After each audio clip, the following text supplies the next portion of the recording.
In this training video, we're going to look at using task panes and the size and position feature. This is very useful for trying to maintain the same size for all your shapes or selected shapes. So for here, for example, we've got a governance level. This is called a swim lane. And I've got a middle one for operations and another one for finance. Now I'd like all of these to be the same. So I can find the measurement by clicking on the relevant swim lane. In this case, government level. I've just clicked on the words governance level, and it's got a grey border around it. Now I can go to the View tab, and go to the Task Panes in the Show section of the ribbon, and I can choose the option called Size and Position.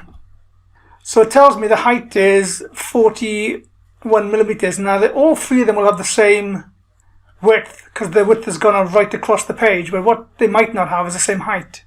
So the top one's got 41 millimeters, second one's got 45, I can see it here, and the third one by clicking on it's got 48.65.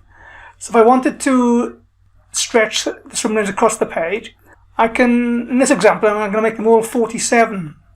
So I've clicked on the first one, I'm just going to type in 47. I'm going to do the same for the second one.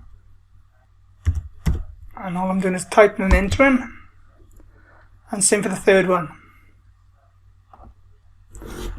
Now if I wanted to check the height on all three of them now, first one is 47 millimeters, second one is 47 millimeters, and third one is also 47 millimeters. So if you wanted to maintain something like this, whereby each of the sizes is the same, you can then use this kind of approach.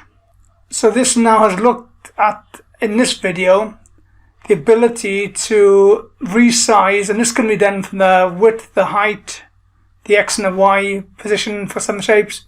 And you've got a lot of option in this size and position box.